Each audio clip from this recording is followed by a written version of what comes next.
Name drop.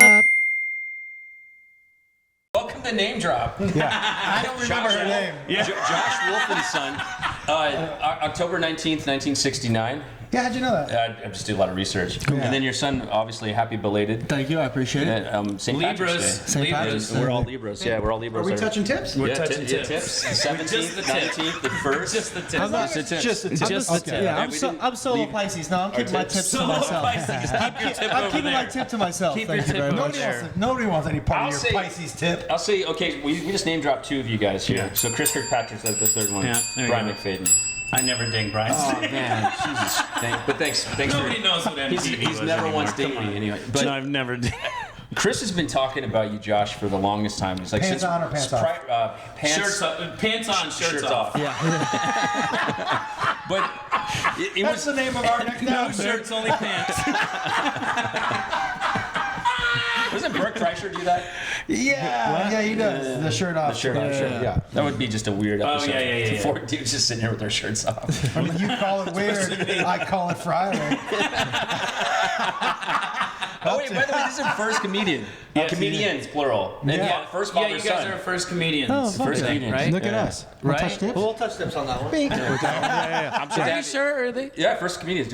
We had a lot of people who think Try to they're be funny. comedians. That's the worst. You guys are the first ones that actually get paid to be funny. That's right. There you go. We try. But I remember Chris going to your shows here, and like he's always like, "We're gonna do a podcast. We're gonna have him on." And, I want to tell you something low key that people don't, and I'm gonna do this once. And Is this a compliment? This is the only compliment. This is a compliment? This is it. Wait, is it Wow, off lucky? the top? Really? Off Yeah. the top. I do. You should wait to the end. I know you are.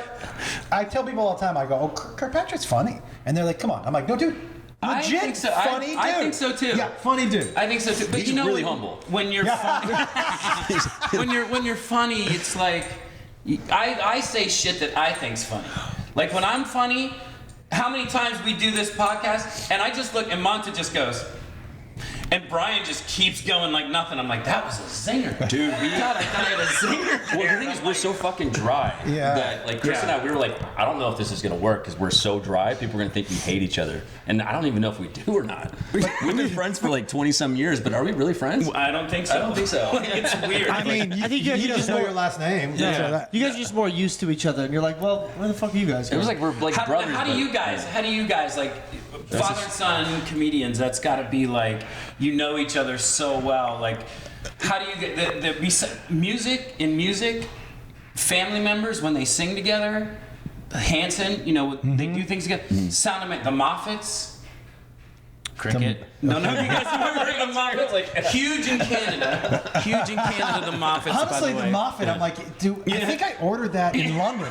Can I have a Muffet, please? I think I got that on Wish. Was it the Muppets dressed up like the mafia? Yeah, like, yeah, is that right. what it was? That's what it said. The Muppets, Like, the It's got to Muppet be a proud Mafia. moment though, because you know, being dad and you can have your son come out on stage. Does he open for you? Or Yeah. that's He opens. Look, it's They the do best. a bit together. It's, Okay. it's his stand up, my stand up. To me, the true magic is the Q&A because just like you said, you know how the voices mesh so Yep. well.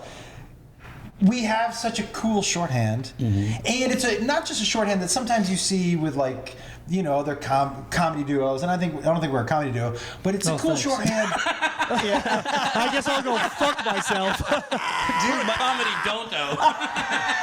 on the next episode of My Dad's a Dick. Cherry. We'll hash that one out in therapy next Oh week. wait, I'm Jerry. sure. Let's give Jerry a yeah, name, by the way. That's one. R.I.P. Jerry. But for real, the Q&A is for me the magic because the shorthand and the relationship, which is to me what really separates us, comes out during that Q&A. I mean, you wiped his butthole With my with your backhand. hand. I was a With your backhand. hand. Does that freak you out? You were a backhand wiper? Does that freak you out? Because I look at my son, and my son's 6 years old still. Hey, Dad, I gotta go to number 2. And I'm like, cool. He goes, Dad, can you come help? And I'm like, oh, man. Yeah. You're 6 You gotta cut now, him off. bro. You gotta cut him off. You're 6. I'm like, wait till you're like 13, and I can tell you these stories of just like... My son's 22 and I just cut him off. Yeah. You just got. You got to finally cut him off. I cut him off. I was Yeah. like, no more wiping. No more wiping. I mean, I'm still some padding. Just like, beep, beep. But this has been recent, right? Like you just started coming just the out last year. in Yeah, the last year. I'm a week away from my first full year on stage by myself. Like rad. next weekend will be like the full year anniversary of that When was the happening. first time that you were on stage? Did you bring him out? I think the first time was like 20. The first time he was ever on stage, or the first time he did stand up. First, okay, well, let's do It's both. two different Yeah, things. you did way different things, Because Josh, actually. you have a tendency of bringing your family out. all the time. Have you sang Your Wife? Was one of my favorite songs of all time. Yeah. Is the gift the blowjob and a sandwich? Was it blowjob and a sandwich? Yeah. Was one of my favorite bits.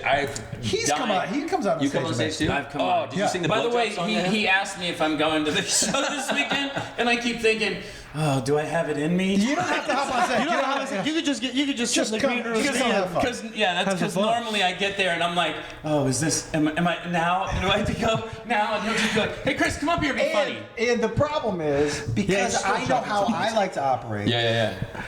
I never tell him when he's going on stage or what he's doing. Right.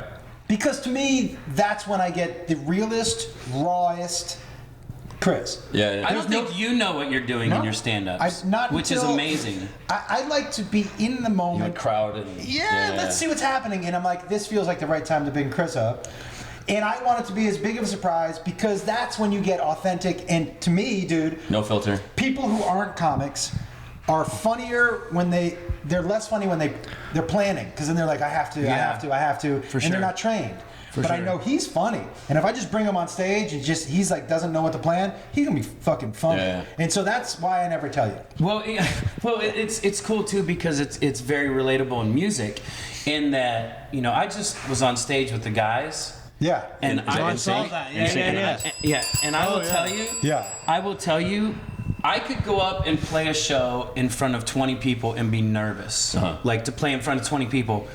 I could play in front of the world with those guys and be calm because like you said, like stand up, you've got that underlying, you've got your routine. Yep. You've got that to fall back on. But in the meantime, let's go with what's happening. Like let's be funny in the moment. Let's experience this and then okay, this isn't working. I got a joke, Let me tell you, when one of the times that really cemented for me, familiarity is good for creativity and good for art.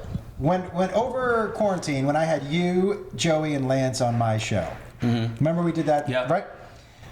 Together, the three of you know each other so well. We didn't plan anything. Together, you guys were so effortlessly funny and tagged each other. I was like, oh, these dudes are funny on the road together because they know each other. That so was well. the reason why. I mean, when I met him when I was on MTV. So we're talking like 24 years ago, and 25 years ago, and I gravitated towards them. How old are you again? 27? 27. Oh, So I Jesus. gravitated towards them when I first met, just because When you were wiping his ass. That's right. it was like These two fingers. It was like brother. Whoa, that one will wake you up. Yeah.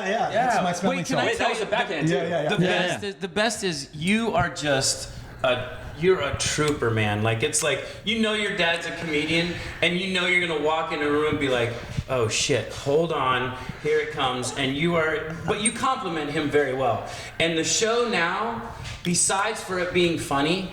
Where I was going with that originally, sorry to cut you off. That happens all the time. Yeah, where I was going with that originally was you're on tour with your son. Oh, dude. And that is why you do it, right? Like, you're on tour with your dad. I mean, yeah, I said yes because he pays for everything 4 days a week. There goes that heartfelt moment. Hey, Welcome to comedy. tears yeah, hey, it's a cold world. I got bills to pay and shit to do. So if I can catch a free ride some days of the week, fuck Just yeah. lost my job at Circuit City. Jersey Mike's let me is ask you- insane. Yeah, I did Jersey Mike's for 3.5 You're years. really proud of your son. He's been on stage for a year. For some reason, comedy doesn't work out. OnlyFans. I will I tell have you. a lot of requests, I'm not gonna been lie. trying- But mostly from gay men and not women. So might be more money in it, actually. I think it'd be more I think- money, yeah, money I think- from gay women. Yeah. We're doing OnlyFans now. Who's the top? Yeah, he is. What? Yeah. Wait, what? What's on? What's He's that mean? the top. What's the top? Hold on. Okay. Hold on a second. Wait, Hold on a second. When I said who's the top, Who's the dominant in the gay roster? world, Okay. he's on top, you're on bottom. Let me I'd explain be on something top. though. you just no, know. you already Your did. instinct was I think Chris. my friend's a little No, confused. because We're not on OnlyFans. You only have A one fan. fan. You Yeah, you only have have a fan. There's Yeah. a big difference. It's He's my only biggest fan. fan. My You biggest have fan. to. Yeah, Then you don't have any fans. I'm so glad we got to explain to you. Such a dick, Yeah, dude. look, I'm so OnlyFans. glad we got to explain to you what a top and a bottom were. Yeah. Dude, this And is now my, that you know you're a power bottom, it's my. important. I'm a power bottom. That's very important. Okay, now I get that. Yeah. Okay, Thank you. Can I tell you for real about him touring with me? If I'm being completely honest, I never knew that this was the dream. But this is the dream. I always had different. I want to do this. I want to do this. I want to do this. First month in, I'm like, oh, this. I didn't know. This has been the dream. I've never had more fun, man. I've never looked. You can relate to this very well. I didn't realize how lonely I was. Right. I didn't realize that I was living this life 3-4 days a week by myself, not sharing experiences with anybody. You didn't even talk to people for the first half of There the were times, You dude. haven't talked to me since I was when I turned 18. We do hand signals at the house. You just paid your child support and left. I'm like a third base coach. I'm like, There's like gang signs. he told me, he was like, dude, he goes, when I was by myself, I didn't speak to anyone like he did, like when he went to restaurants or went to eat, or he's like, he goes, I might have called you guys on the phone, but I didn't speak person to person until I was at my show. till Yeah. 8 o'clock at night. Yeah. So not only am I now getting to be with other humans, but one of my favorite humans. Yeah. So One it's, you made. Oh, that's pretty cool. That's right. You got to With create your this best penis, friend. With this penis. So, Are you sure? you sure? No. He's pretty freaking tall. I know he is. And so Mom I'm Jewish, she's Asian. It's like Jasian? Two negatives made a positive, is yeah, what we with think. height-wise. Like it's crazy that I we're shouldn't be not, over 5'6". not with Jews and Asians. I'm a tall Jew. But and what's crazy, Jew and Asian, right? So tall, which you wouldn't expect, but bad at math, which you also wouldn't expect, because we're Jews and Asians. This isn't We're making any checking both- sense. Yeah. See, this is where we step back and go, okay, let them make the jokes. Are we Japanese? For some reason, if I jump in, it's a little different. Jump in. Funny Jew and Japanese Asian joke. No, Good Tie. ones. Tie. Yeah, Yeah, so- tie. What do you guys do at Christmas? Well, Christmas trees. yeah, dude, I try Give to. cameras for Hanukkah. Well, here's what I do. So over Hanukkah, I try to hunt at least one. It's our tradition to kill at least one Christian every Hanukkah. That's I'm always- kidding, dude. Just like you guys are like, is that what the Jews do? I mean, I'm learning about the gays. Now I'm learning about the Jews. Can I tell you, in college, Yeah. my roommate told me we were going home for Thanksgiving, and he was like, I just want you to know, nobody in my family has ever seen a Jew before. And then he goes, because I was Can in I Texas, bring you home? he goes, I just want you to know, my uncle might stare a bit. Like you had some sort of birth defect. Never like, have I ever. I was like, what? So what? Where's he from? I go West Texas, a small town. Gotcha. And so I was like, what's he gonna stare for? He goes, he saw a picture of you and was like, that's not what I thought they'd look like. Which speaking of Texas, you went to school at Trinity. I went to school at Trinity. San San Antonio. Antonio, yeah. But you and I, probably I've already fell in love with you. You're a huge Nebraska football fan. I am not, but I toured with.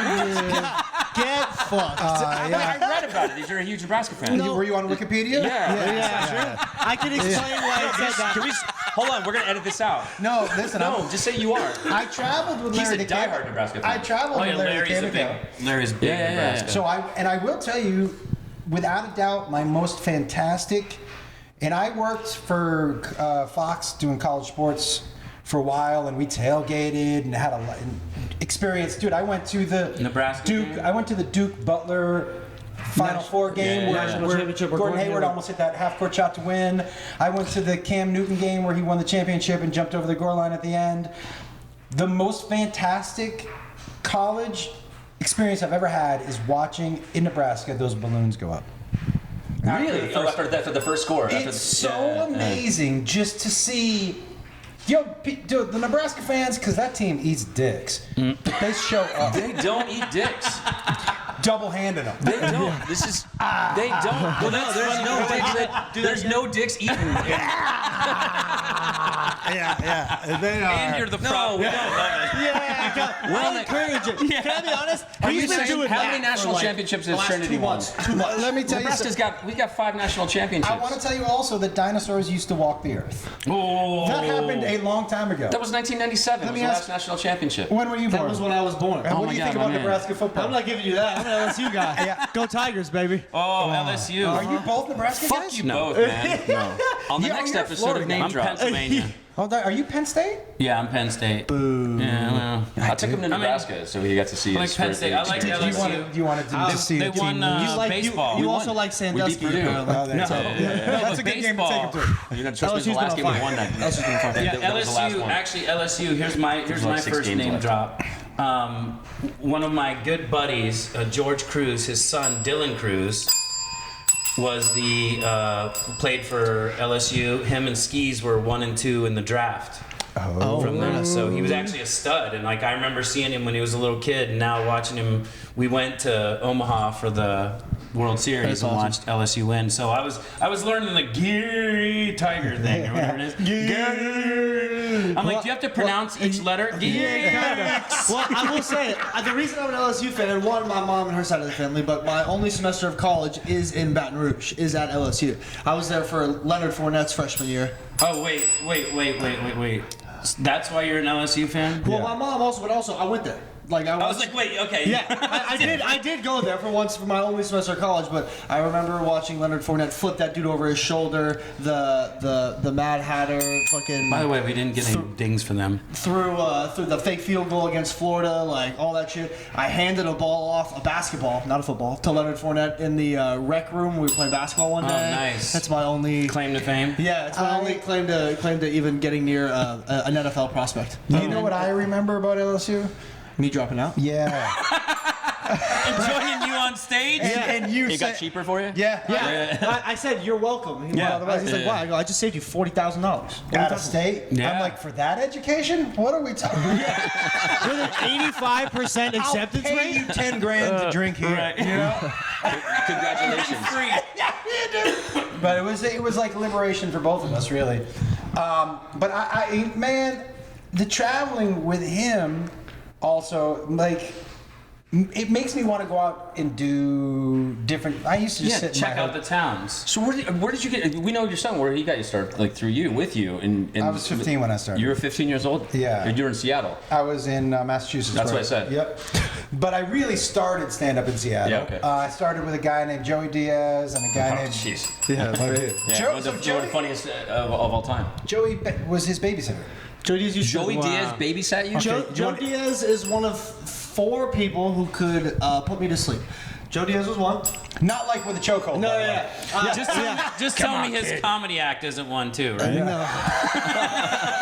Just want to make sure it's true. Josh Wolf was another one. A good friend of ours who my mom was his best man at his wedding. His name's Gavin Boyd. Ralphie May. And Ralphie May. Was Ralphie May, man. Ralphie May was Babysit you too? one of them, yeah. Ralphie May was I like was a fl- human pinata. He would just throw candy on the ground. Yeah, every time I saw him, he'd be like, hey, you guys want some candy? And he would just pull stuff out of his pocket. And I was like, woo, Ralphie May. I'm going to tell you, I'll give you a good Ralphie May story and a good Joey Diaz I story. won. Yeah, both. Yeah. Joey Diaz babysat him and my other 2 kids, Caitlin and Trevor. And Who he's not proud of. He threw those away like it was nothing. No, they're- my other 2 kids came from Trevor. they're Quitters. private people. Yeah, gotcha. They're private people. It's just like So we'll bleep their names out. yeah. And when you show the picture, just do like a A balloon. yeah.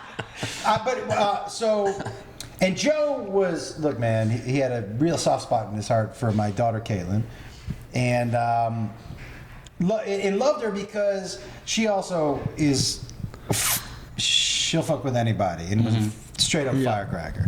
So one day I come home, and my deal with Joey was this, I was single at the time, and so I wanted to do stand up, and so he would watch them while I did my set, and then I would come back to the house and he would go do his sets.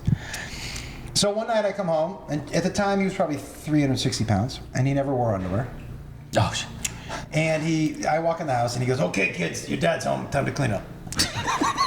And he bends over to pick up a toy, and my daughter rips some hair out of his ass crack. Oh my God. And she goes, how many? And he goes, oh, I felt like 5 that time. I go, that time? Oh my God. I go, what do you mean that time? He goes, oh, she loves this game. I go, yeah, but I fucking hate it, dude. Can't you find another game? Like, we don't have another game to play? Ralphie May, maybe my favorite Ralphie May story. I told you this yesterday. By the way, Steelers fan. Ralphie? Right? Ralphie was a big Pittsburgh fan, right? I know he's from Houston. I don't know if he was a Steelers fan. Man, you guys really did your research. Yeah, It's we're fucking- horrible at this. Yeah. It's amazing. I didn't know you guys, so. Yeah, listen, Wikipedia is... I didn't want Wikipedia. I don't think it was I know you Wikipedia. guys. Wikipedia. I don't think it was. I think it was something Wikipedia I know. says he has 3,000 kids. Yeah. People have gone in and changed my Wikipedia so many times, I can't even change it anymore. At one point in my Wikipedia said Josh Wolf left home to do stand-up when he was 14 years old, like Mowgli from the Jungle Book. Oh my God. I was like, what the fuck? By the way, that's also all thanks to me. Yeah. Because He would go in and change I shit. started taking my siblings off the Wikipedia page. And just Because- saying I had one kid. Just saying one kid. But then everybody kind of caught on and started changing a whole bunch of Oh, it shit. became a shtick. And so then I had a favorite. My favorite one that I changed it to was Josh Wolf has 5 kids, and these are their names: Jacob, Jacob, Jacob, Jacob, and Jacob. Right? But all 5 of them were spelled differently. So one was regular, one had a K, one had a weird umlaut above the O. Like It's like it George was, Foreman. Yeah, it was like very Swedish. It was Jacob. Like, it was great. Yeah, it was a good time. I don't remember us. Ralphie May. No, Ralphie May. So Ralphie was the first one of us comics to have any money, and a generous dude to a fault. Ralphie was, and so he goes, Josh Wolf, come on with me. We're gonna go to Jack in the Box, get food for everybody. So I get in his car and we get to the drive-through, and he goes, what's the order? And I tell him the order for everybody, and he goes, cool. Can you put that in one bag? And he goes, put this in another bag. He's like, can I get 4 tacos and a hamburger? And I go, what's that for? He goes, the ride home. And I was like, the ride home? He goes, for me, for the ride home. He goes, I got my car food and my at-home food. And I go, okay. And he goes, do me a favor, crack open that glove box. And I opened the glove box. He had his glove box custom made for condiments. Oh my God. Respect, by the way. Respect. Amazing. Respect. He was like, grab that Cholula. And I was like, this dude eats in his car for a job. Wow. Yeah. Custom made condiment glove box. Pushes a button, the fold-out table comes out. Dude, best. Dude, he was such a on great stand-up. the XL version of Pimp My Ride. Yeah, dude. They had an XL version of Pimp My No, Ride. I was making a joke because he's an XL dude, Chris. I get it. I get it. His stand-up, he was so different. He was so different than anybody, but he would do 3-hour shows. He was Springsteen. Dude, were you worried about him even back then? Yeah, I mean, I wouldn't do it now, and it fucks me up to see it. But if you look at the last picture that they posted online about him from the night he died, taking a meet and greet, you think you're looking at a ghost. You're like, oh, he was half dead in that picture. It's Damn. It's an eerie shot. But of course, you're worried about friends who are 600 pounds. Yeah. Because I don't, look around. How many 600-pound 70-year-olds do you see? Right. 60-year-olds. Yeah, I mean, That doesn't exist. So, like, you knew that he was not. I would say also, Ralphie May, he got both surgeries, the stomach, the staple, the tie. So he had a ton of dough before we did. He had gone on Last Comic Standing. So he called Joey Diaz and I, and he said, meet me at Dan Tana's, which is on Santa Monica, Oh, yeah. like a Oh, dope yeah. steakhouse. Just with The there. boys club. It's awesome. So we Yeah. go down there. It was like 1 o'clock. Ralphie had a huge table, a huge booth. The table was stacked with food, and Joey and I slide in. He goes, dig in. I go, what's this coming? He was like, nobody. And I go, what are you doing with those food? He goes, I want to eat it. I was like, didn't you just get the surgery? He goes, yeah, I don't have a set till 9 o'clock. It was 1 o'clock. He goes, I'm just going to eat real slow. So he wasn't trying not to eat. Just timed it out. Yeah. Yeah, that's why when people are like, didn't he have the surgery? I'm like, yeah, but he beat that shit. He just sits on the shitter and just slowly, he's like, I could be here for weeks. By the way, can I tell you, I was 40 years old until I but was told emphatically, people don't eat when they take a shit. I used to eat my cereal on the shitter. Really? Are you insane? Your mom, Beth, was like, she goes, I have to tell you No. how gross that is. I'm like, Dude, when Yeah. you're pooping, there are poop That's what she particles said. all in the air. You That's were what she said. eating your own shit. That's what she You said. should listen to your son. That's what she said, yeah. So you don't do that anymore. Not I bet that you he know. does. No. Yeah. Isn't there a saying you don't eat where you shit? Yeah. I'm sure that Yeah, means like actually, that means something. I think that's exactly what it means, Don't actually. count your chickens before they're hatched. Yeah. So don't count them. Some of them might not make it. Yeah. That's the point of the saying. Gross. Don't eat where you shit. By the way, I didn't even know that you used to eat cereal where How you did shit. how did she find out? She just saw was in him. the She bathroom walked with you? in probably saw one day him. and was like, "What the fuck?" She saw the rappers. Like trying to kill two birds with one stone. Here's the yes, and I think the first time she saw a cereal bowl on the bag, left it in there. She was like, "What's with this cereal bowl?" And I was like, "Oh, I'm sorry, I left it in there when I was pooping." She was like, "What do you mean?" I said, "Well, I was eating cereal while I was pooping." She was like, "Don't do that again. That's not good. Don't do that." It's not healthy. What, were you trying to replenish? Were you just trying to replenish yourself? You went from you just letting the poop out and then going straight to a full stomach I'm again? gonna tell you, what's the thought I'll tell you process? exactly what it is. You ready? I was a single dad raising 3 kids for a long time. And so there were a lot of times where I was like, I need things to go fast. I need this to be faster. I have exactly 3 minutes to shit and eat. I'm gonna have to do these at the same time. So I picked up a lot of habits, like eating standing up as I was cooking. So I was done with my meal before I had served it to you guys, because I knew that you guys were gonna maybe eat 2 spoonfuls and then run around. I had to clean up the kitchen. I was definitely not gonna have time to eat. So there were a lot of things that I had to learn to do. There's another habit he took up that he still does today that I fucking hate. Oh, which because one? I'm gonna tell you right now. I can't wait to hear it. Because Because I'm gonna do it on the way home. yeah, I know you are. I'm gonna look. Just a basic question. You guys ever heard another grown man when he's not talking about his kids, when he says he has to use the bathroom, say, "Hey, I'm gonna go potty real quick, and then we'll go"? No, that's- You know what? But that's as a dad that you kind of Yeah, when you're with the still kids. think we still think when about you're- his I kids. kind of When agree. your kid is no longer a kid and needs you to backhand wipe his ass, You're not with a can stop- prostitute. You go, do you want to touch my pee-pee? Yeah, that's what you don't have to say I'm going Can't you potty. be dirty? Do you want to touch my Dude, pee-pee? there was a moment. We were back in Nebraska, and I was with my son. He was like 12 years old, and I was like, I was forget about like to how go old he is. And we're going across the street to go to this pizza spot, and I put my hand out to hold his hand to go across the street, and he looks at me like, "Dad, what are you doing?" Yeah. That's gay. Hashtag no homo. I'm like, I'm like, and I just realized that he was 12. Yeah, Man, yeah. God, I just felt it. I was, yeah. So I don't think that ever changes. No, you know. Your vernacular could though, for the sake of For you your being- son. No, not for your son. For the sake of that, you're a grown ass man. That Yeah. would be fucking awesome. That's true. He holds my hand now. I do. No, my son. Oh, okay. Yeah. I'll be on a second, right after I wipe these. Yeah. Yeah. All right. Yeah. He says to the football team. I'm with him on this one. No, but your son would just shoot straight with you at 6. No, the best thing about that is when my son first started, like, yeah, he knows now. When my son first started, he would be like, "Hey, going to the bathroom," and you know they finally get this privacy. So he's like, I'd go in, and he's like, "Dad, I gotta go to the bathroom." I'm like, "Cool." I walk him in. He'd go, "Privacy, please," and go to close the door. And you're like, "Oh, that's awesome. My kid wants privacy." He goes, "Okay, I'm ready." And you walk in,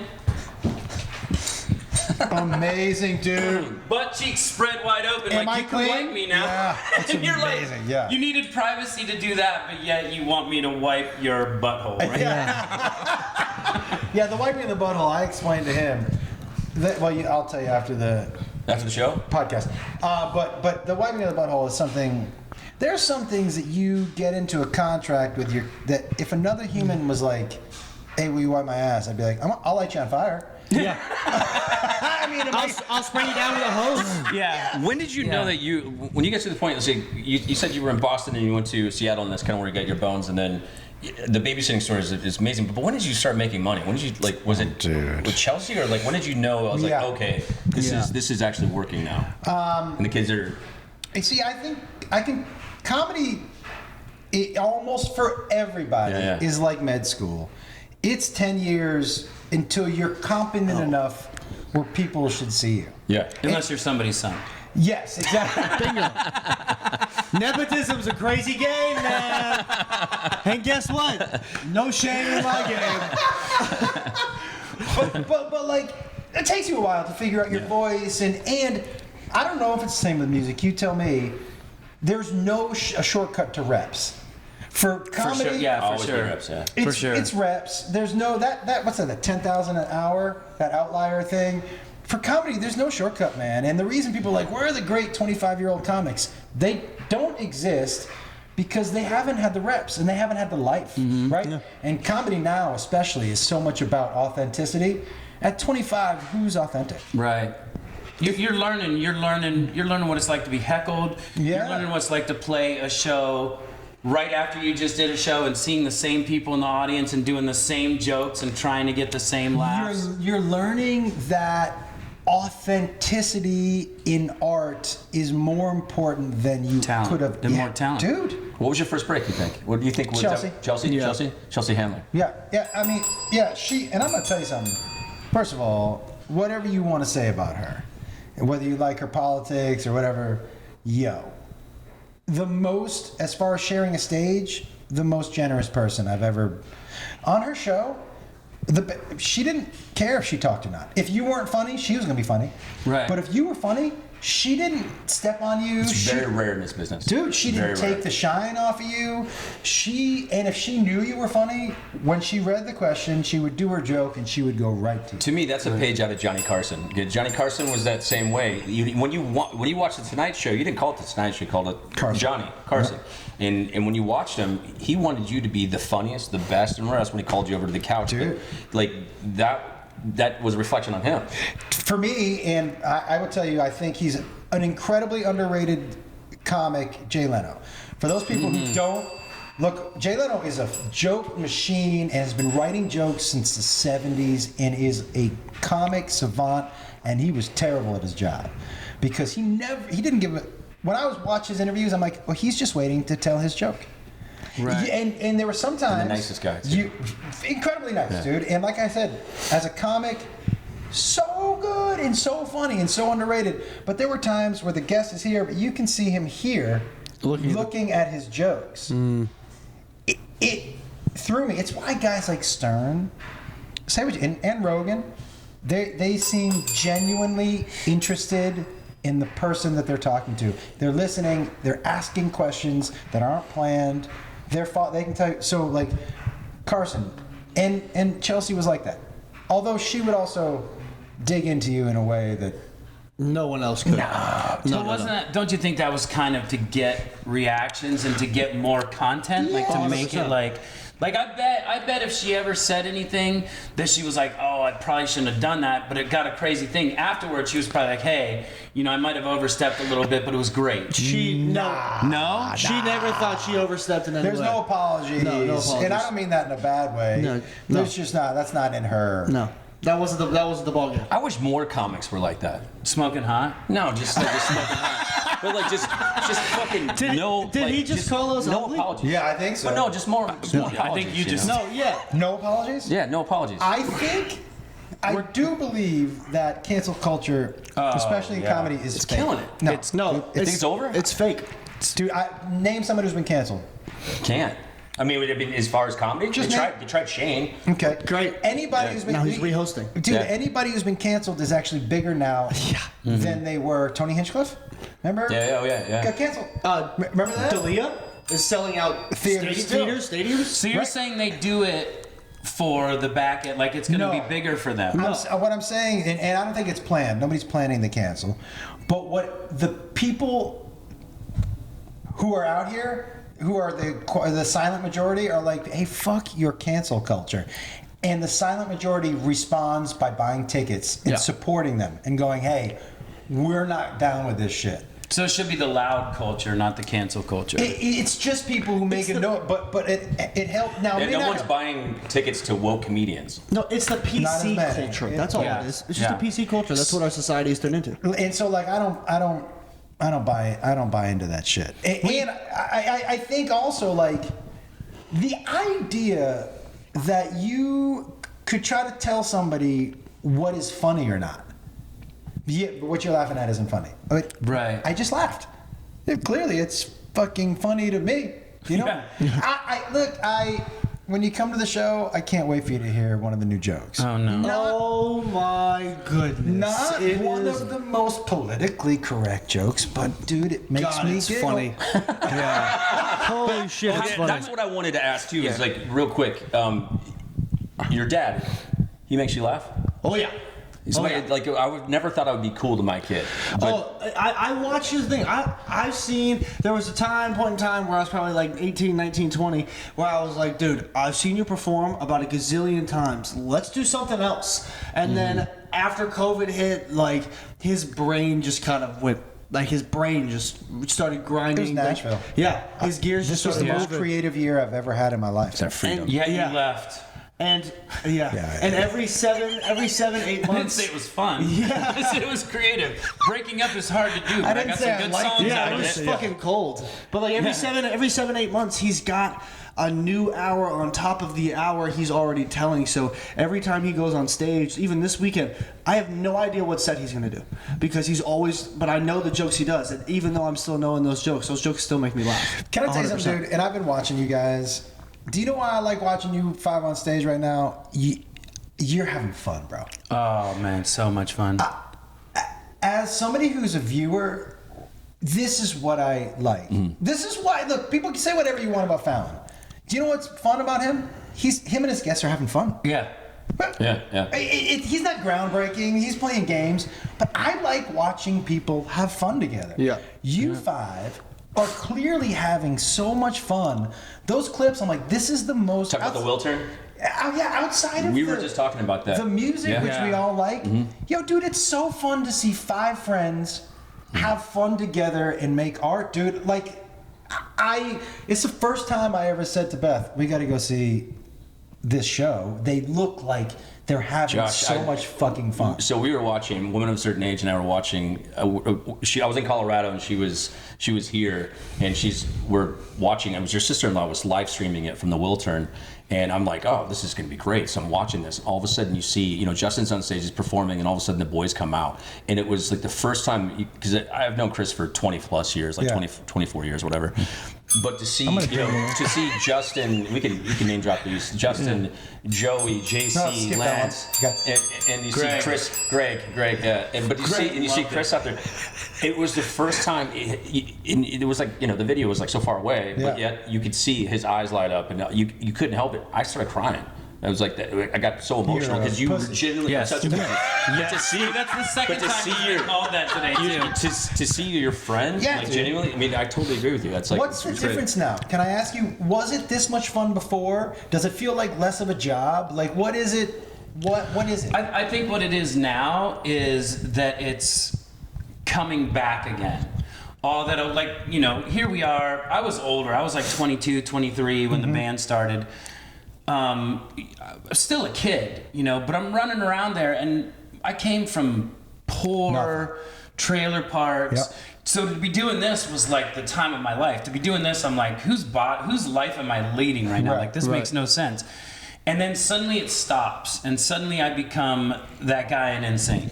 And then it's like, oh yeah, we'll have you do this, and for the immediate years, and if you do something big like the Chelsea show or something, and then you don't do anything for a minute, it's like, oh, you've got that big hype, and then there's kind of like, oh well, Josh Wolf's coming.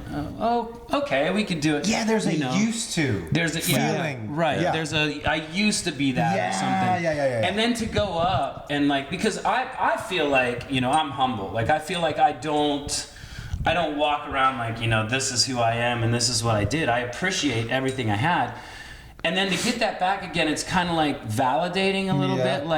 But I don't have to go, oh, I have to. But it is fun now to go, hey, I want to go out to this party tonight. Just so people go up instead of going, oh, yeah, that's Chris. Remember when he was in that? Remember Oh, when that's he Chris. was Did you cool? see him? Yeah, right. Can I ask you a question? So when you're on stage now with each other, is it freer?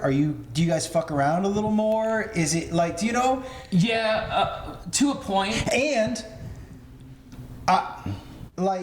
is your relationship with all of you guys better together than it was, Different. say, 7 or 8, 10 years ago? Different. It's evolving. Yeah. One thing I've always said is you got to remember, I've had the last probably 20 some years of walking into a room and being in sync. Yeah. Not being me. Yeah. Being in sync. Justin's had his own success too. Yeah, he's come down a little bit. Don't worry about it. He's done something. JC. He put out that country album, remember? Joey, Sorry, he cut that. Joey, Lance, Yeah. they've all been walking around for 20 years Yes. as the band. Like, they walk into a room, and they could have been, whatever, but they walk in, it's like, they look at us like, I'm Justin. Yeah. Or like, oh, that represents the band. So we've represented the band. Now the five of us come back together, and it's like, hey, I'm the band. No, I'm the band. I'm the band. Well, talk to my manager. Talk to my manager. Talk to my manager. So there was a lot of weirdness in that aspect, but for the most part, we get into a room and close the doors and managers aren't there, and it's like, dude, Joey, don't wipe that booger there. Yeah. Don't be like... He does seem like the type of booger wiping He's dude. totally a booger wiper. Backhand. Yeah, he's a booger wiper. And there's 20 years of jokes now we have on Yeah. each other. There's stuff that we can talk about and laugh about, like, oh, I did a weird reality show, or you've done this. But getting our chops, that's different. I've done these other tours now, and I've played the NSYNC card. I go out and do the song and dance, and you want to hear these songs, and you get to do those songs and represent them and get the feeling. But I'm on stage. So when I go out now, it's just like being on stage. But now the difference is I'm not carrying the band anymore. Mm-hmm. I'm a part of a band. I do my little parts, and these guys have their stuff that they do, and he carries this, and he carries this, and he carries this. So it's a lot easier and definitely a lot more free and able to be fun. I will tell you that also, one of the differences that I noticed is that the dance moves are a little more subdued. You guys are a little older. The flipping has turned into somersaults. You know how we used Did to he spin just do a around? cartwell? Wow. He's still got it. Yeah. What was the Yeah. It's different watching four old fucks Yeah. dance around. who did you look up to growing up, as far as like who inspired you to get on stage? I would say two comics. One, pre-rape Cosby. Oh, probably mid-rape Cosby. Like pudding? To be Jello. To be honest, I don't think there was much pre-rape. I think it was all during rape. But who he is aside, his stand-up, I'm a storyteller. I love telling stories. And I love telling long stories. And that's He's one of the best. Yo, dude. Okay. So to watch a guy sit on a stool, talk about his family, not swear, not really raise his voice, and just to tell you a story like this and have 5,000 people Rolling. and captivated, dude. The key to, if you're telling a good story, I tell young comics this all the time. I said, but don't be scared of the silence. That's good. That means they're listening. Mm-hmm. They're looking at you and they're quiet. They're listening. If they're talking or they're eating, your story isn't good. But and Cosby had them all, and so I was fascinated by that, and because I was like, I want to tell stories. So who is the best? And to me at the time, he was the best. There are guys right now, Ali Sadiq, dude. He's if you haven't heard him, but Joey Diaz and Ron White. No, Ron White. Love Ron White. Dude, Ron to me, that's. And look, man, I'm at a point now also where I'm pretty secure with who I am. I'm not going to say anybody's better than me. I'm not going to say I'm better than them. But Ron White, Joe Diaz, the way they tell stories, Ron is, to me, I could watch him talk about anything. Have you watched this? Dude? Yeah, he's one of my favorites. He'll pause. He has that slow draw. He's a master. And the second one was Kinison. Wow. Sam Kinison. Because he was the first guy I remember watching, like, are we allowed to say that? He just made a Jesus on the cross joke. And everybody's laughing? Okay. So we can go there. We can go there. We can go wherever we want. So those two dudes, really. And I'm a comedy nerd, man. Like, I don't think people know this about me, but I watch specials. Not of people who do things like, I don't watch Bert Kreischer. I love Bert. I can't watch him because if you substitute weed for booze, we talk about our families, we do silly shit, we like to have fun, right? So I try not to watch people who I'm like, I'm in that ballpark. but I watch a lot of comedy, man. And I do you watch other people? Do you miss the comedy days of like Comedy Central when they used to just do the snippets of comedy back when they would do people's stand-up? Was it half-hour comedy hour? No, before it was just like clips. the comedy hour. It was clips of their, like, you feel like you're at a live show, but for ADHD, where you're like, oh, that was the funny. Yeah. Okay, now we're over to this guy. That's how I started to learn about comics, and I fell in love with so many comics because I don't think you guys are comedians as much as you're poets, and as much as you say what we all think but don't know how to express it. Do you know where I was thinking where comedy and music are so similar? Is music is in the beat, the pauses, the space, right? But comedy is too. Comedy is all about timing. My words have to be funny, but if I just string them all together like this and talk like that, it's not funny. It's all in the beats. It's all in where are you putting the empty spaces. And music is like that too, right? It's for sure. those tiny little empty spaces. You know, the difference the other way More is that talented. you guys are they fuck a lot more. And we do morning radio and you guys fuck. That's the When big you guys are hanging out with each other, we're smoking cigarettes. What is that? Am I right? That's true. The difference between music is that before you guys put out a song, you rehearse it for 3 months in a studio to make it perfect. My rehearsal is in front of 500 people. The first time I try a joke, the first time I try my art, I don't know if it works. I'm gonna have to do it in front of live people who are gonna tell me very quickly, "Hey, dude, that is terrible. Don't tell that joke again." Yeah. But there's no other way to do it. Who was the first person you headlined for? I know. Headline 4. I mean, headline you opened for. I know. Open for. I know who yours is. Sam Kinison. I did open for You Kinnison. opened for Kennedy. His 4th time ever doing comedy. That's true. Wow. Holy shit. Wow. Don't think Where? of it as an accomplishment. Did you bomb? Oh, dude. Tell the story. This is Gotta what I tell the wanna story. Okay. Okay. Gotta tell the story. So I was in college in San Antonio, Texas. Yeah. And Trinity. And I had just won a comedy competition at a bar called Huey's. And the only reason I won is because I brought my friends. And, right? And the audience decided the who won, bands. right? Yeah. That's exactly right. I was like, let's pack it out because the winner gets free draft beer all night. Right. And so we were in college and free draft beer, that's the fucking Yeah, oh, yeah. move right there, right? Holy Grail. So my friends come. I think we went through it. We must have gone through a keg or two. Have to. But we had a great time. And so on the way to San Antonio, Kinnison's opener was a guy named Carl LeBeau. His dad had passed away. I think it was from HIV. Don't ding the bell. Yo, look at where my hand is. Look at where my hand is. You can name I drop was literally about to hit it.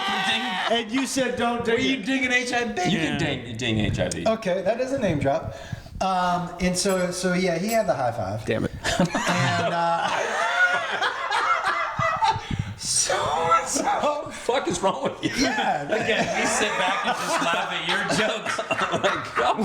We have to put the advisory, not for kids, that we don't believe We went from everything Josh Wolf says. backhanded ass wipes to eating cornflakes on the tolit to High five. high fives. yeah, dude, I yeah. just feel like it's a nice way to put it. Yeah, there we go. So, so anyways, I get a phone call. Hey, Josh, they called about the comedy for winner of a comedy competition because Kinnison needs an opener. Can you do it? And I was like, well, this comedy shit is easy. Oh, yeah. My 4th time, I'm opening for Kinnison. And so it was at a rock club because he was a rock Rockstar. comic. Mm-hmm. You remember he did that cover of Wild Thing? Oh yeah. Oh, yeah. Dude, this music video. Yeah. Have you ever heard the story of the music video and Billy Idol doing coke off of people's shoulders and shit? No. Dude, that music video, the stories that I've heard, whether they're true or not, I'm going to assume I'm they're sure true. they're true. Yeah. Amazing. But so he was a rock, and he was at a rock club called Sneakers in San Antonio. And so that's different than a comedy club. That's a different clientele. And so I was 20, I probably looked 14, right? Mm-hmm. And I didn't have much of fashion sense. I had some loafers You know, penny loafers. Oh yeah, of course. Yeah. I had acid wash jeans. Yeah, that's what you had. With the. Did you and tight roll them? Worse. Z Cavaricis. Oh my god! You have no idea. You have no idea. They would the pants. The style back then would was fold bad. and clip and then fold and clip. Like you were wearing a cummerbund. It was part of the jeans. Like tux pants that you fold over on the side? Yes. Don't laugh now, because in 50 years we're gonna laugh at you. I gotta pull up a picture of those. Those were the worst pants. Oh my god! In the history of ever. Bugle Boys. There was Bugle Boy jeans and Z Cavaricis. Those Z Cavaricis, dude. God.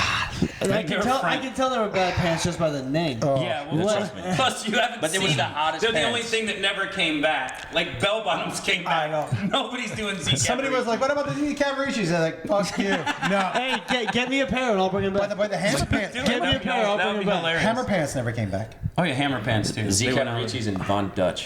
They just got tighter. Wow, Von Dutch is huge right now. What are you talking about? Again? that the parachute pants would come back. Von Dutch is huge Parachute right now. pants When? have kind of come back a little bit. Those hats are like $350 That's right true. now. Really? If you, Von have, Dutch is if you have your crazy right original now. Von Dutch hat, you can sell it online. No. Abercrombie's coming back too. Abercrombie Yeah, and Fitch is dude. coming. But they're all making better clothes, and it's that cycle where they're still in business, and people are like, "We still have the same stuff. Put it back out." Yeah. We have a whole warehouse full of shit that didn't sell. There's always an era put like new that. on it. Supreme is another one. Oh yeah, Supreme I feel like died off. Supreme is like, yeah, there are Supreme things, but like I remember people used to line up outside of stores for like a Supreme like Allen wrench or like a crowbar, and some people like legit the Supreme the brand. I don't know what that would- means. The brand Supreme. Yeah, but I understand the words. I just don't understand what you. It just seems like a pizza or a burrito to me. Have you ever seen the I like how you words? said Gin it and slower. ginseng. I'm like, Because I didn't know if you could hear me. understand. You've seen those clothing that just say Supreme on them? oh yeah. There you go. That's a clothing brand. Yeah, you, Does he teach you words like? all the time? yeah. Whenever he's like cap, I'm like, huh? Yeah. Yeah, That's what I'm cap. saying. No cap. Yeah. I learned But so all that. Supreme, they literally made a crowbar one year, and kids lined up outside, and the dude was like, "Yo, I'm spending $300 on a crowbar. I can't wait." And the woman interviewing him was like, "Do you know it's a Supreme crowbar?" And he goes, "What's Supreme?" And it's like kids are just stupid. They're just lining up to buy a crowbar that is red. Like I don't understand it. The Yeah, that's clothing, pretty dumb. The clothing is all right, but I feel like Supreme just fell off entirely, completely. Supreme, if you hear this, prove me Waiting for wrong my and send son me some just stuff. to. When he's younger, he was like, "Dad, could I buy this? Get this online? It's gonna be worth like so much more money." Try to turn around and sell shit. And you're like spending like $500 on a T-shirt just because it says Supreme on it. No, it'll I actually never did that. Yeah. Supreme shit, unless they're like specific like collaboration pieces, will lose value over time. Yeah. Shoes are the only thing that will right now that in the street culture are gaining value consistently over time. We're learning. We are learning. I learn every day from him. Sometimes I'll put something on, and he'll be like, Okay. So, "That's not it." we kind of lost a little bit of focus Yeah. with Sam Kinison. So they're like, okay, so I'm wearing my loafers. Yeah. I got my acid wash jeans. My fashion sense, it has not gotten much better, but it was real bad then.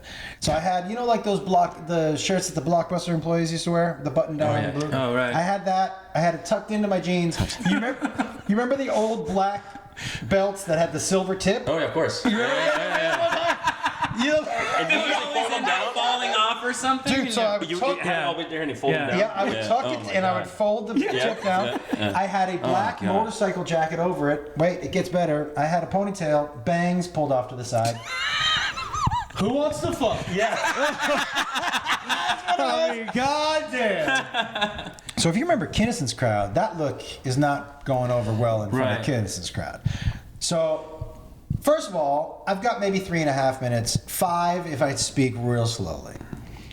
And Bill, his manager, was like, "Okay, just need you to do like 20 for a show." And I was like, "In a row? Like 20 minutes all at one time?" 5 minutes copy. Yeah. Then can I tell you, on my way out to the mic, before I even got there, I looked so young, and I had the bangs and the ponytail, and some guy. I thought you were a girl. I heard some guy scream, "Hey, you better be funny, Bobby Brady!" And it was. Yo, it was over from there. They heckled me so mercilessly, and at fourth time on stage, I don't have any reference for that. Yeah. And I'm trying to talk to them, but they are on me. You were doing crowd work? No, they were working me, dude. Oh, They were- They were doing comic work. Were you trying to respond to them? I was trying, but it was just like it was too many fires to put out, and I wasn't skilled enough to be able to figure that out. Let me tell you how bad it got. About 3-4 minutes in, it got so bad they stopped heckling me and just started talking to each other, ignoring. I was here, they're talking to each other. I was so thrown that people were coming in. You know, you come in later to see the. I did my act. I just repeated it. I was like, "Oh, you didn't hear my joke," so I started my act again. I did my act 4 times. Did Sam say anything to you? Nah, dude, he was too. The best is if the third time somebody turned around and started laughing. Yeah, they were like, "Hey, that was a good one that time." I'm saying it 8 times.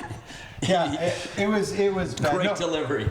Kinnison, he was pretty fucked up. It was during his sober, but in between shows. Who was your first opener when you headlined?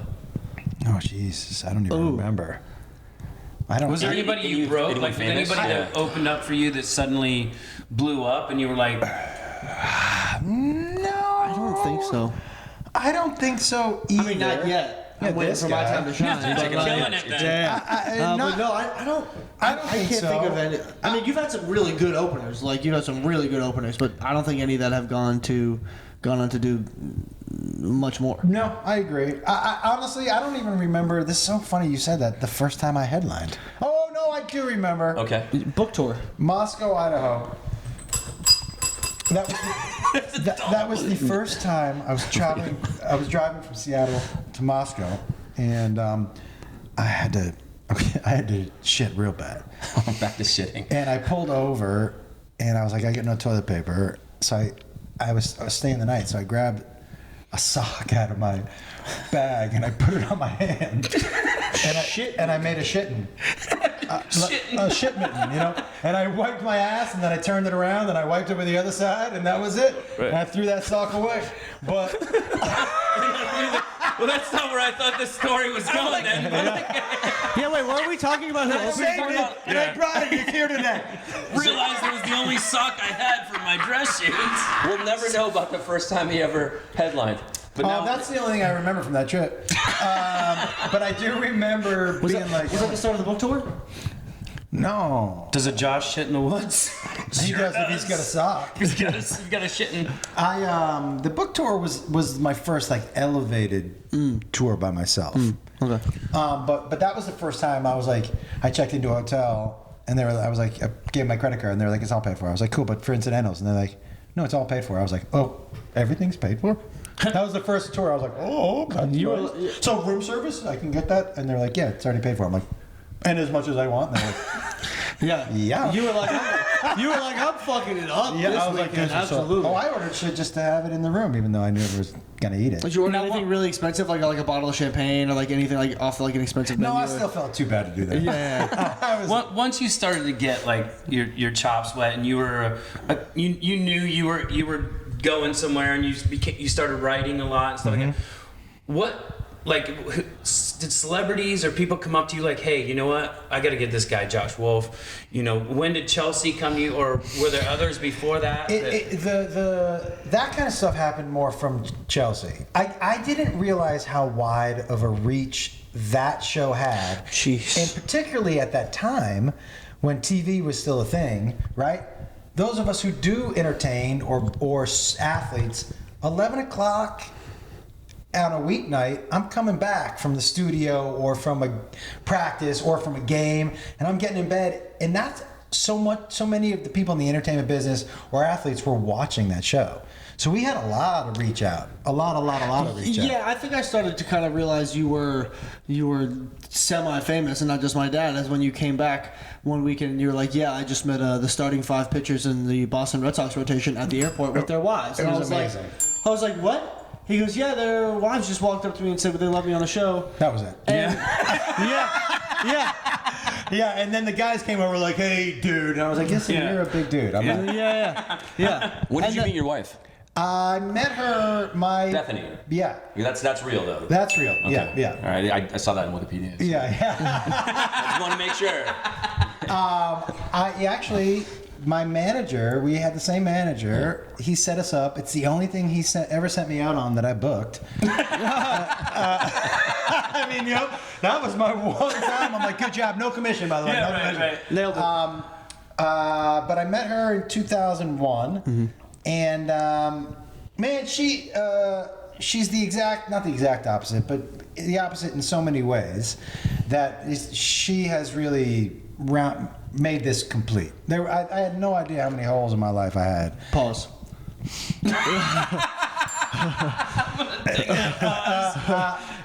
But she definitely, and she's talented, man. She just sold another movie to Netflix.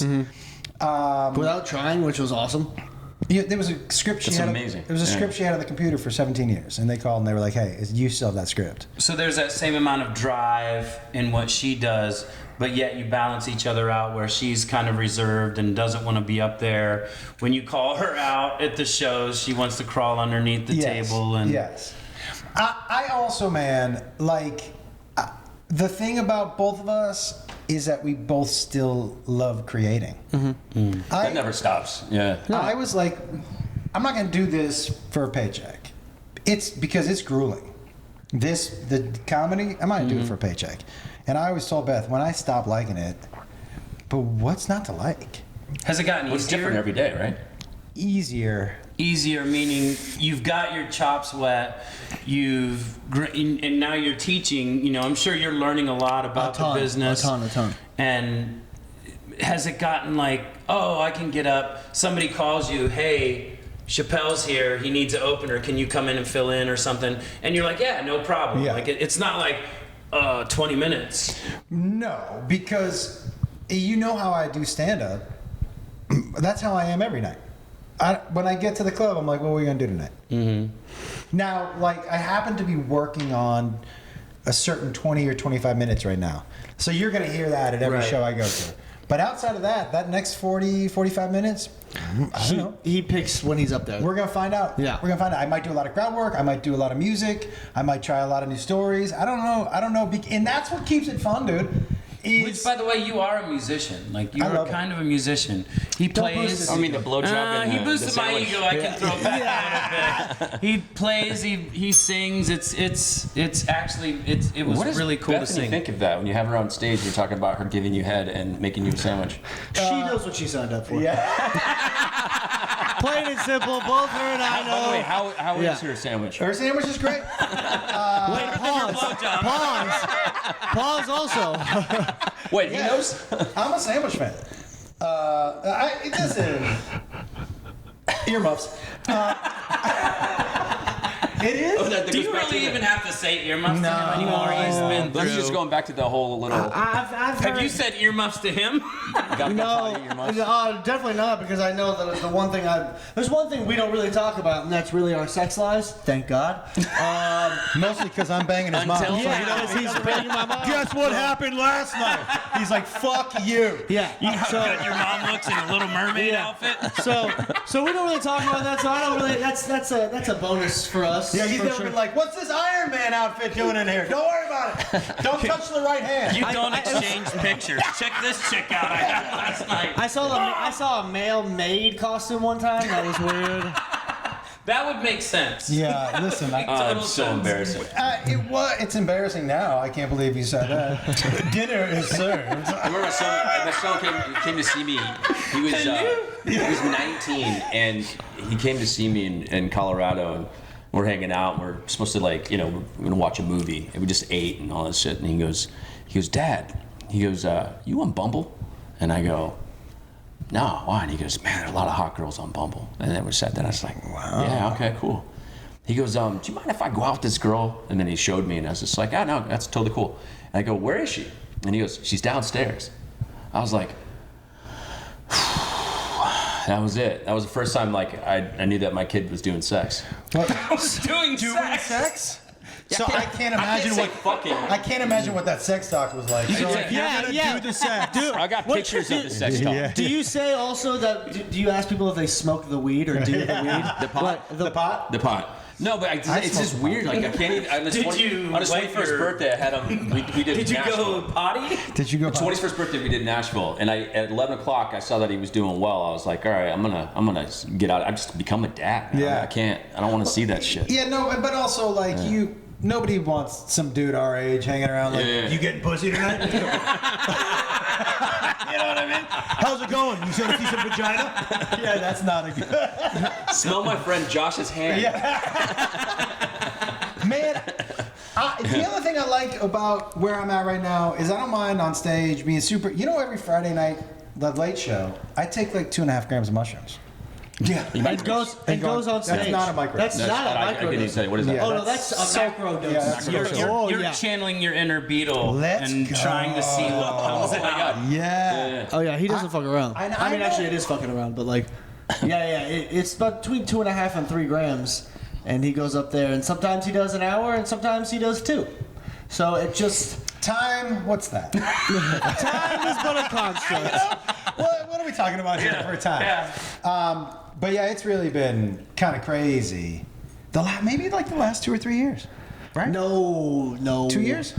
1 year. 1 year. Since Two- I've, you're since like I've 2 been on the road. weeks. You've been like No, You know, 4 days. those are some good ones I took before this. I've been on the road with him since the beginning of 2023, so it's been about a year and some change. And you're all at Zany's tonight? Yeah, Zany's tonight, Tonight and and tomorrow. Tomorrow, Yep. that's awesome.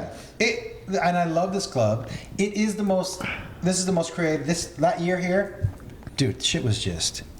I've never been more creative in my life. And I feel it whenever I come to Nashville. There's such a collaborative energy with the artists. I think it's because this is the only place you go to when you're in LA. It's a very self-centered place. It's very and I'm not bashing LA, but when you're there, it's like I gotta be better than this. I gotta do this. I gotta do this.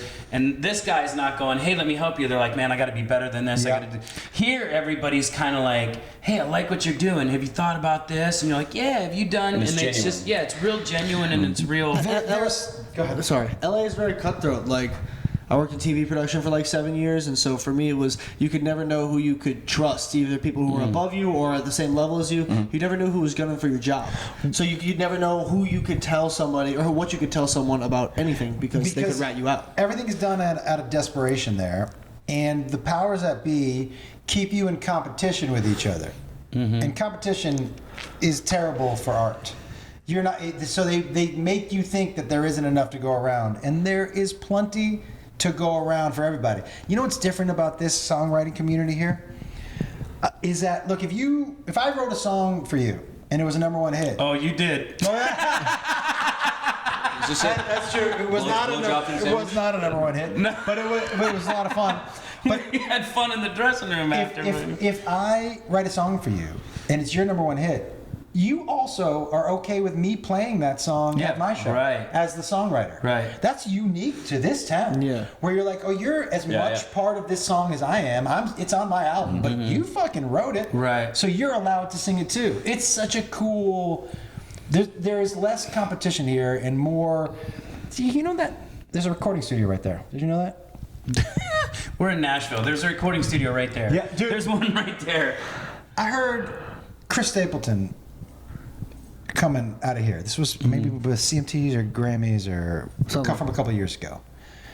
And there was another voice coming out. And I was like, that voice is gorgeous. What is that? And there was all these articles about how Chris Stapleton and Adele might And by the way, sing with each other. Yeah. But I was like, is that who was singing right there in this town with the doors open? But just people, artists here just are like, I want to work with you. Hey, I want to work with you. And it's so cool. You can feel it when you get here. LA is just like, hey, dude. People think you're better than me, so I'm going to do whatever I can to fuck and there's you no up. such thing as a bad meeting in LA. Nah. Yeah, there are. No, but there are, to us they are, but I'm saying they're always like, yeah, I'll call you. That was great. That was wonderful. Thinking that you're going to get hate the that. biggest, the worst. Just tell me And why the a breakfast audition meeting? went terrible. Just be like, hey, you're not right for this one. Why the breakfast meeting? Why I are you don't making me get up that early for this rejection? Like, you could just tell me over the phone to not come. And, if I'm and not even talking about the project, just having breakfast. Oh, that's right. This is great. Yeah. Well, speaking of breaking artists, wasn't there an artist that you broke and You made say so this to me famous? every So famous. fucking time. No, I'm telling you, it was the weirdest scenario. But I will tell you. So he's talking about Jelly Roll. And Jelly so Roll, that's a Oh, big come thing. on. We get it's Stapleton Jelly and Jelly Roll. played over the quarantine. He played "Save Me" for the first time on my show at Zany's, but it had already had like 40 million views on YouTube. Like it was still he had still like he's still a huge artist. And he's blown up since then, but I don't think the 300 people in the audience of Zany's. I will tell you, I don't know if I told you this. One of the strangest moments was, you were telling me, yo, come up, let's do that song, and, let's do some bits and all this stuff. And I was like, yeah, okay, let's do it. And you go, yeah, Jelly Roll's coming, and, and I know music, and I know, the town. And I didn't really know, like, Jelly Roll. Like, I was like, Jelly Roll. Like, I've heard somebody talk about him before, but I thought it was just some, thing, whatever. So we get there, he plays the show. I was like, man, that's incredible. And then afterwards, we were kind of standing around, and there were some fans around and stuff like that. And there were a couple people that came up and just were bawling. Do you remember that? Yes, crazy. Dude. Like, just had lost their minds. Like, you have no idea what your song meant and all this. And I'm looking, I'm like, wow, they're Jelly Roll fans. Like, they came here because they love Jelly Roll. Chris, this is no joke. The first time he sung that song, so if there's 300 people there, I would say half knew who he was and half didn't. He got up, just him and a guitar. He sang a serious song in the middle of a crazy comedy show. Mm-hmm. And there were people who had never heard that song and didn't know who Jelly Roll were, who were weeping in the crowd.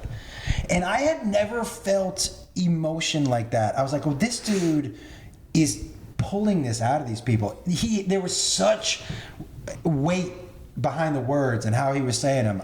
It's one of my favorite things about when I was here that year. I had never experienced a moment like that with all these people coming together, weeping and feeling those words the way they did. It was a fucking moment. Safe to say you gave him his career? Without doubt. Yeah. No, also, But like Philip. Yeah. That's so cool though. It's amazing. Yeah. Philip Sweet. Philip as well. From Little Big Town. Yeah. He's come down. Dude, when years ago, I came here and Jewel hopped on stage with me. And I was like, hey, not fair for you to have the voice of an angel, be one of the best looking people I've ever seen in person, and also be funnier than me. Yo, she's so funny. Yeah, really? Funny. Oh my God, so funny. And she came on stage without any plan, and we riffed a song. And I was like, every one of your lines is funnier than mine. Please leave. Did she play? I'm going back to LA. Did she play? Get off my stage. She didn't play. A guy at the time that I was touring with, he played acoustic, and we were looking at each other like, she is fucking crushing it. Super talented. Yeah. Super talented. She came on. Did you ever see? Dude, I wish we had a screen. Did you ever see me and her singing "I Want It That Way"? Oh No. yeah. Should we have that? Well, we will definitely pull that up, though. It was on my talk show, the Josh Wolf Show, which ran for 6 weeks. It's 5 weeks longer than I would have thought. Killed it. I thought the shark stuff was cool. I love him. Shark stuff was cool. Which, by the way, real quick, that when we met at David Ortiz's event, Big Poppy, Big Poppy's event, I went over and I'm like, Josh Wolf. I'm like, I know him, I know the name, and I'm like, but I know that face. I'm like, where do I know that face? And I was beating myself up, and I was like, Shark Week. Yeah. Shark Week. I Yeah, was like, yeah. Like, to be honest, Shark that After was Dark. Shark After Might Dark. have been my favorite thing I've ever done. I think it was amazing. Like it was like your opportunity to show your stuff, and it was so funny. Can I tell you my favorite part about it? Because they were like, look, we don't want to scare you, but this is going to be live. I'm like, great. Yes. This is I don't want to scare you, but I'm happy. Yeah, I was like, you know what all that said to me? I can say whatever I want, and they can tell me after, please don't say that. Yeah. But we're live. whatever joke I want to say, and I would say something, and they were like, "Yeah, but don't do that one." In the back of my head, I'd be like, "Okay, I'm doing yeah. Doing that one. I'm gonna do Yeah, that." absolutely. That exact, yeah, I had so much fun doing that and planning that out. That was amazing. Yeah, wait, okay, hold on. Because I also met you at Dave Ortiz's golf tournament. Did I meet him for the first time the same time you met him, or did you guys meet a year before? Yeah. Yep. No. Yo, I thought you were the guy in Top Gun. Yeah, Miles Teller. Fuck yeah. Yo, Holy shit. Yeah, I got a better one for he's you. Ready? Kylo Ren. Yeah, no, I'm Adam Driver. I'm Kylo Ren. I can see that, Darth too. Vader, Yeah, I can see it all. But yeah, I was It's like hybrid. If they had a kid. You know? Yeah. He's also part Shaggy from Scooby-Doo. Right. Like, zoink, Scoob. But we were talking about that on the way over here because I remember I have one such a vivid memory from that golf tournament. Oh yeah. And because I remember we were just sitting down there. It was my first time really being in an environment like obviously him growing up and me growing up and him doing Chelsea and actors and actresses. And I'm like, yeah, cool, like sure. Athletes, Yeah. like Right, that's my right. shit. Like Right. I grew up as an athlete, so being around a bunch of other famous athletes, Boston athletes, Yeah. was Huge. like I was like, oh, this is my fucking playground. Like Yeah. I'm so excited for this. Like the amount of people. So I was just stunned, and then to look over and see you and Joey, and I was like, where the fuck am I? Yeah, and then he was like, maybe not all athletes, right? Yeah, but it was like, it was crazy. It's like David Ortiz. are not like the other. It's like David Ortiz and Marcus Stroman and Bobby Johnny Orr. Damon. Johnny Damon, Bobby Orr. Johnny Namath's wife. Yeah. Joey and Chris. Joey's Yeah. the sound of Chris Kirkpatrick. And I was like, this is a very diverse group of Yeah. people. I like this. Yeah. Yeah, it made me laugh. And then going up, and then I remember Fatone had called us up to his hotel room. And I was like, And he was like, "Don't bring your pants." yeah. And I was like, "I heard that about you." Bring your son without your pants. Yeah. and then What if we started a rumor right now that Joey? Yeah, I heard Just get him that. canceled. We'll be huge. And then all of a sudden, on the balcony at Joey Fatone's room is us two, you, your wife, Joey, Damon, and his wife. And then all of a sudden, Damon's wife says something, and you and your wife are gone. Just like this. She rolled a grenade into the room. She was She like, likes to do that. And I She remember, likes to do I that. remember she said to us, she was like, that wasn't true. I just wanted to stir the pot. And I looked at Yeah. him and I went, we gotta go. Like, I go, we gotta get away from this woman. Like, we gotta go. So do you guys go on stage together, or do you just bring your dad up? So I open, and then I bring him out, and then we do a Q&A where he brings me back up on stage. People ask us questions from stories or about online. Some people ask us advice, which is not the greatest idea. Who gives the better advice, you or your dad? Well, one of us takes it seriously, one doesn't. I'll give you one guess to figure out who that is. we got that. Yeah, usually everybody gets that guess right on the first chance.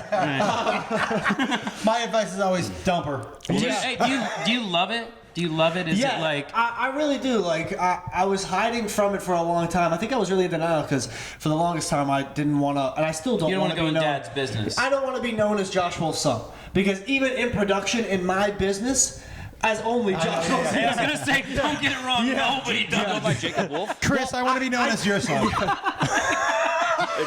I've got good news for you.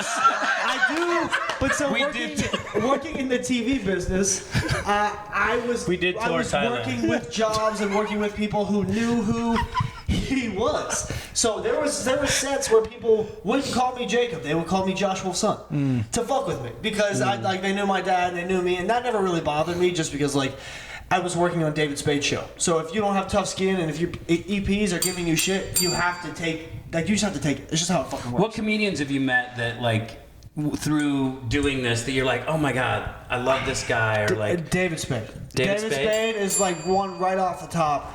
He's always thinking. He's such a good dude. Oh, too. yeah. I worked both of his shows, Lights Out, which was right before the pandemic, and then After Party, which was right after. And this dude was at work. And How ironic. Right? Lights out right before the pandemic. After party after the pandemic. Hilarious. He's a genius. He is a genius. But so he would get to the stage an hour and a half early, put on headphones, record himself just talking, and just walk around the sound stages, just recording himself talking about ideas, jokes for the day, what he was going to think about before he got into the writer's room. His brain is crazy. Yep. Yeah. But hands down for me, probably my favorite like comic in this business that I've met, because after I worked on his show, and it got, whatever was happening, it was football season, he would call me and be like, hey, I'm at 41 Love on La Brea in LA. And he'd be like, do you want to come watch Monday Night Football? And I'll be like, fuck yeah, I do, absolutely. He's like, yeah, come by, I'll grab you a drink and some dinner and we'll just sit and watch the game. And I was like, so Fucking awesome, I dude. was a PA on the show. I was the very bottom of that list. And the 3 people that were there were me, the writer's PA, Max Merkin, who is one of my favorite dudes from that show, and another comic who toured with Spade named Bobby Miyamoto. And all 4 of us just sat there, had a beer, had a burger, watched the game, and then left. And he called me almost every other Monday night after that, just asking if I wanted to come watch a game that he would just pay for and just ask me to go to dinner. You learn a lot from how people treat the people that don't have to treat well. It was amazing. He never, not only did he never have to be nice to him, he never had to acknowledge him. He definitely didn't have to. He knows what a big deal that is for dudes like that. So, I a lot of respect for him, man. Absolutely. Yeah, I helped him. I helped organize his closet when he moved into his new house, because like I'm a sneakerhead. His assistant calls me and is like, hey, like, where do I get these shoes? And so like we're still in contact. Like he's legitimately He is such a nice little fella. Oh my! You come on, if you want a piggyback game, Spade, you come on, jump on my back, little buddy. I remember he got me in trouble. He's such a nice little guy. I had him on TRL. He was promoting Joe Dirt, and I remember when he right before we were just waiting, going through. We had a commercial break, and he goes, yeah, ask me about what's in my boot.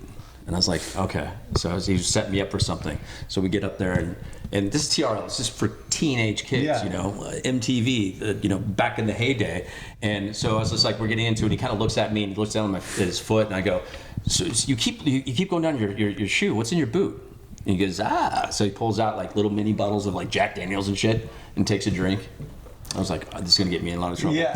Like, I cannot. I mean, that he's just such a great guy. He's always thinking, always doing whatever. But it's just, he brings something to the table all the time. He told me that his hair on the end of Joe Dirt was inspired by my old pineapple head. The pineapple head is amazing. That's awesome. How does it feel to be responsible for terrible fashion? You tell me, Z Cavaricis. Says the man who opened for Sam Kinison and had to buckle his jeans 4 times. Can I tell you, dude, in the 90s, I was full overalls, no shirt underneath. Oh yeah, we had jackets under the overalls, and you always had one strap. No doubt, dude. Yeah. I can tell you 2 Halloweens in a row, I went as Gerardo. Suave. 2 in a row, yeah. You had the hair for it. I had the hair. I had the. I had the bangs and the that ponytail. bandana, the ripped. Oh, dude. So we're gonna keep you for our next podcast called Bad Choices. You guys sing, right? You sing Yeah. for sure. Yeah. Okay, so let's do this. This is how we I don't know. lift things up. I don't know what that is. So we're This gonna be. is- It's a pitch finder.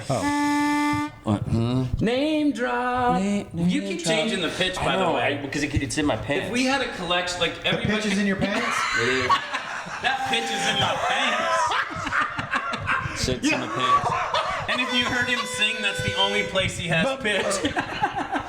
Got it, man. You're welcome. Thanks, buddy. I like how you guys sat him in between the two of you, knowing what was gonna happen here. That's the best part. What are you, Kermit the Frog? Name drop.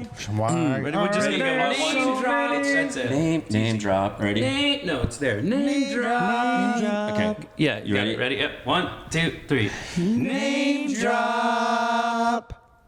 That's why I call him Scoop. He hates it. I'm in his ear. Yeah, there's only one N in name. It's a just so good you thing know. he's good looking. Not from this side, he is. You mean the outside? Thanks for coming by. That's the only way we can hurt his feelings. Talk That's about all I got. Yeah, it's my face. What side do you need?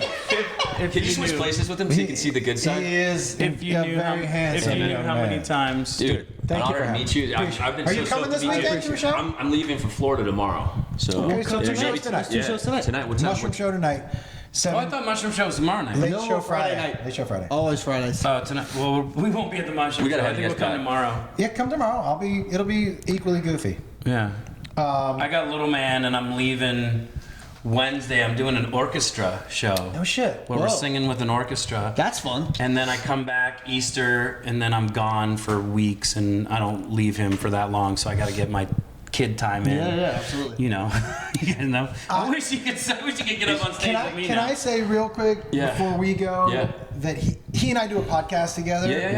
They're called Hey Man, and man, it has been, not only is it super fun and super cool. You know what it's like when your kids get older. You'll find this out, dude. Like, it's bonus time because after the age 18.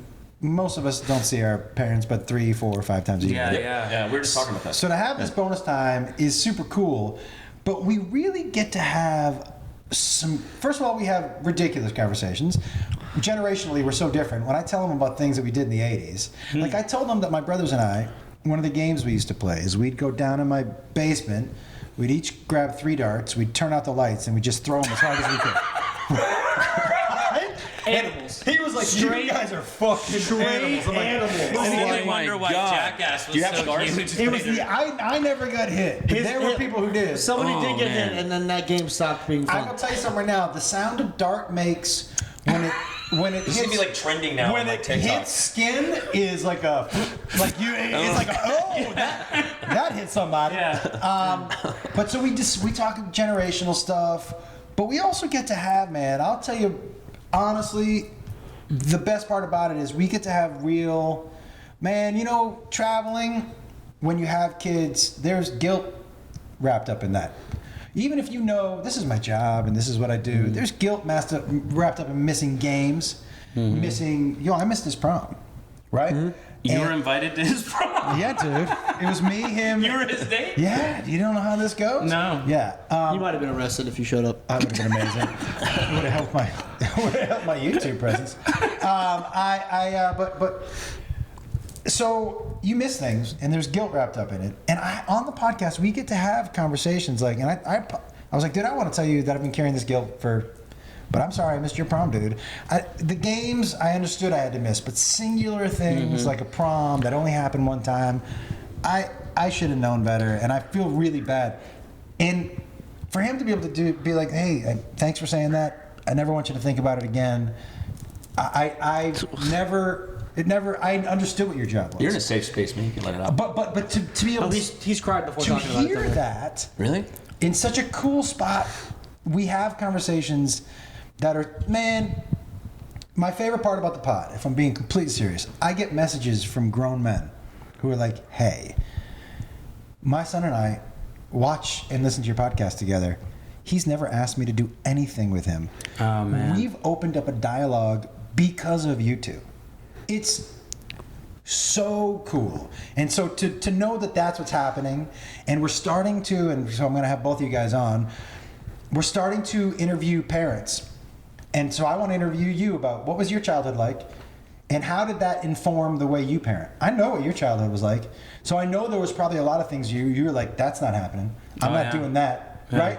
It made decisions for you. And so like I'm starting to get to have those podcasts. Yesterday we had Caroline Bryan, we had Bunny on Saturday Karen Fairchild's coming on.